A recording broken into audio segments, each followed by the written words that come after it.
The Telltale Heart by Edgar Allan Poe, 1843. True, nervous, very, very dreadful nervous I had been and am. But will you say that I'm mad? The disease had sharpened my senses, not destroyed, not dulled them.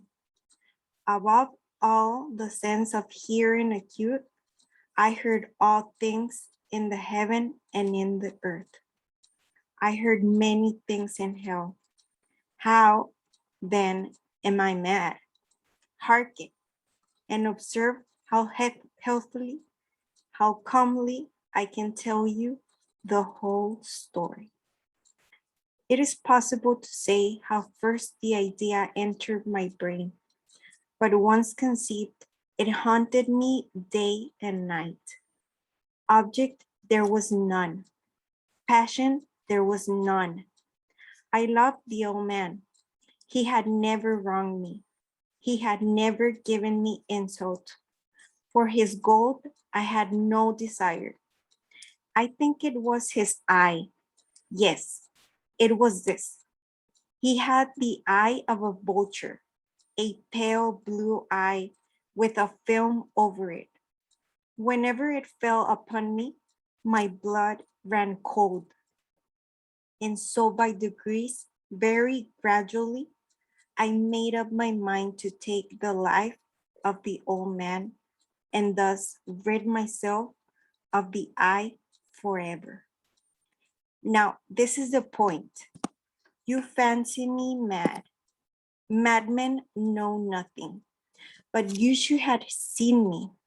You should have seen how wisely I proceeded, with what caution, with what foresight, with what dissimulation I went to work. I was never kinder to the old man than during the whole week before I killed him. And every night about midnight, I turned the latch of his door and opened it, oh so gently. And then, when I made an opening sufficient for my head, I put in a dark lantern and closed that no light shone out. And then I thrust in my head. Oh, you should have laughed to see how cunningly I thrust it in. I moved it slowly, very, very slowly, so that I might not disturb the old man's sleep. It took me an hour to place my whole head within the opening so far that I could see him as he lay upon his bed. Ha! Would a madman have been so wise as this? And then, when my head was well in the room, I undid the lantern cautiously. Oh, so cautiously. Cautiously, for the hinge creaked. I undid it just so much that a single thin ray fell upon the vulture eye. And this is I did for 7 long nights. Every night, just as midnight, but I found out the eye always closed. And so it was impossible to do the work, for it was not the old man who vexed me, but his evil eye. And every morning when the day broke, I went boldly into the chamber and spoke courageously to him, calling him by name in a hearty tone and inquiring how he had passed the night. So you see, he would have been a very profound old man, indeed, to suspect that every night, just as 12, I looked in upon him while he slept. Upon the 8th night, I was more than usually cautious in opening the door. A watch-minute hand moves more quickly than mine. Never before the night I have felt the extent of my own powers, of my sagacity. I could scarcely contain my feelings of triumph. To think that there I was, opening the door little by little, and he not even to dream of my secret deeds or thoughts. I fairly chuckled at the idea, and perhaps he heard me, for he moved on the bed suddenly, as if startled. Now you may think that I drew back, but no. His room was as black as pitch with the thick darkness, for the shutters were close fastened through the fears of robbers. And I knew that he could not see the opening of the door, and I kept pushing it on steadily, steadily. I had my head in, and I was about to open the lantern when my thumb slipped upon the thin fastening, and the old man sprang up in bed, crying out, "Who's there?" I kept quite still and said nothing. For a whole hour, I did not move a muscle, and in the meantime, I did not hear him lie down. He was still sitting up in the bed listening, just as I have done night after night, hearkening to the death watches in the wall. Presently, I heard a slight groan, and I knew it was the groan of mortal terror. It was not a groan of pain or of grief. Oh no, it was the low, stiff sound that arises from the bottom of the soul when overcharged with awe. I knew the sound well. Many a night, just at midnight, when all the world slept, it was welled up from my own bosom, depending with its dreadful echo, the terrors that distracted me. I say I knew it well. I knew what the old man felt and pitied him. Although I chuckled at heart, I knew he had been lying awake ever since the first slight noise. When he had turned in the bed, his fears had been ever since growing upon him. He had been trying to fancy them causeless, but could not. He had been saying to himself, "It is nothing but the wind in the chimney. It is only a mouse crossing the floor, or it is merely a cricket which has made a single chirp." Yes, he had been trying to comfort himself with these suppositions, but he had found all in vain because death, in approaching him, had stalked him black shadow before him and enveloped the victim. It was the mournful influence of the unperceived shadow that caused him to feel, although he neither saw nor heard, to feel the presence of my head within the room. When I had waited a long time, very patiently, without hearing him lie down, I resolved to open a very, very little crevice in the lantern. So I opened it. You cannot imagine how stealthily, until at length a simple dim ray, like the thread of a spider, shot from the crevice and fell full upon the vulture eye. It was open, wide, wide open, and I grew furious as I gazed upon it. I saw it with perfect distinctness, all a dull blue, with a hideous veil over it that chilled the very marrow in my bones.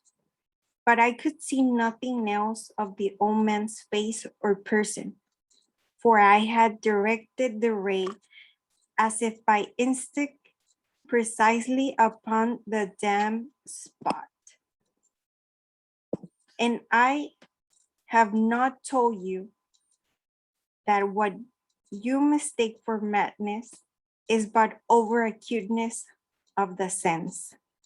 Now, I say, there came to my ears a low, dull, quick sound, which as rack makes when enveloped in cotton.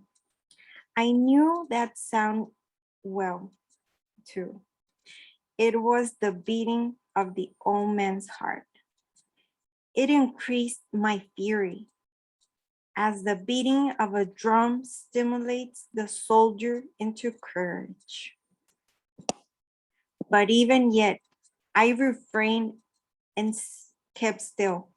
I scarcely breathed. I held the lantern motionless. I tried how steadily I could maintain the ray upon the eve. Meantime, the hellish tattoo of the heart increased. It grew quicker and quicker and louder every instant. The old man's terror must have been extreme. It grew louder, I say, louder every moment. Do you mark me? Well, I have told you that I'm nervous. So am I. And now at the dead hour of the night, amid the dreadful silence of that old house, so strange a noise as this excited me to uncontrollable terror. Yet, for some minutes longer, I refrained and stood still, but the beating grew louder, louder. I thought the heart must burst, and now a new anxiety seized me. The sound would be heard by a neighbor. The old man's hour had come. With a loud yell, I threw open the lantern and leaped into the room. He shrieked once only. In an instant, I dragged him to the floor and pulled the heavy bed over him. I then smiled gaily to find the deed so far down. But for many minutes, the heart beat on with a muffled sound. This, however, did not vex me. It would not be heard through the wall. At length, it ceased. The old man was dead. I removed the bed and examined the corpse. Yes, he was stone dead. I placed my hand upon the heart and held it there many minutes. There was no pulsation. He was stone dead. His eve would trouble me no more. If still you think me mad, you will think so no longer when I describe the wise precautions I took for the concealment of the body.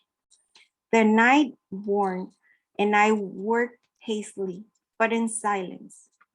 First of all, I dismembered the corpse. I cut up the head and the arms and the legs. I then took up 3 planks from the flooring of the chamber and deposited all between the skeletons. I then replaced the boards so cleverly, so cunningly, that no human eye, not even his, could have detected anything wrong. There was nothing to wash out, no stain of any kind, no blood, spot, whatever. I had been too worried for that. A top had caught all. When I had made an end of these labors, it was 4 o'clock, still dark as midnight. As the bell sounded the hour, there came a knocking at the street door. I went down to open it with a light heart, for what I had known to fear. There entered three men who introduced themselves with perfect suavity as officers of the police. A shriek had been heard by a neighbor during the night. Suspicion of foul play had been aroused. Information had been logged at the police office, and then the officers had been deputed to search the premises. I smiled, for I had to fear. I bade the gentleman welcome. The shriek, I said, was my own in a dream. The old man I mentioned was absent in the country. I took my visitors all over the house. I bade them search well. I led them at length to his chamber. I showed them his treasures secured, undisturbed.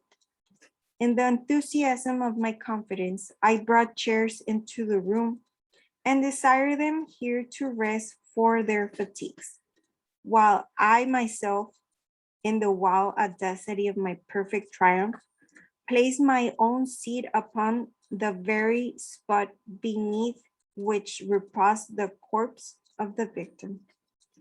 The officers were satisfied. My manner had convinced them.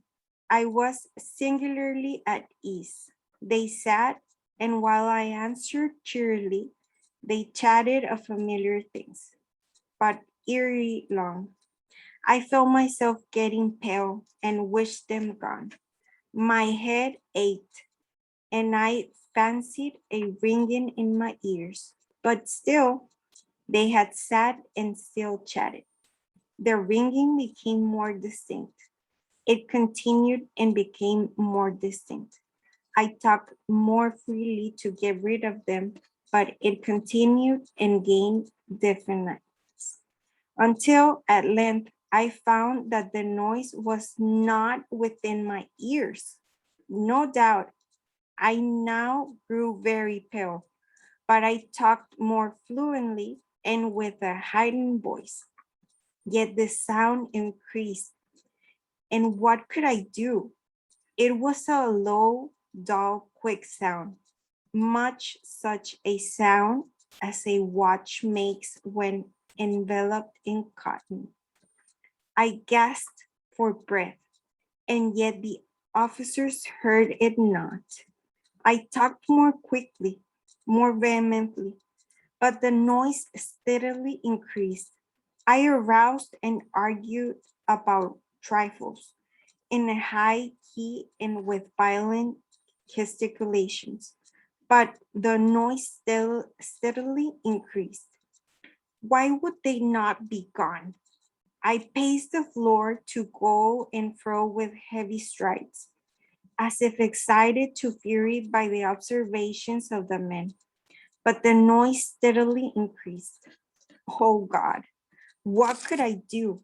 I foamed, I raved, I swore. I swung the chair upon which I had been sitting and grated it upon the boards, but the noise arose over all and continually increased. It grew louder, louder, louder, and still the men chatted pleasantly and smiled. Was it possible they hear not? Almighty God, no, no. They heard, they suspected, they knew. They were making a mockery of my horror. This I thought, and this I think. But anything was better than this agony. Anything was more tolerable than this derision. I could not bear those hypocritical smiles no longer. I felt that I must scream or die. And now again, hark. Louder, louder, louder, louder. Villains, I shrieked. Dissemble no more. I admit the deed. Tear up the blanks. Here, here. It is the beating of his It is the beating of his hideous heart. The end.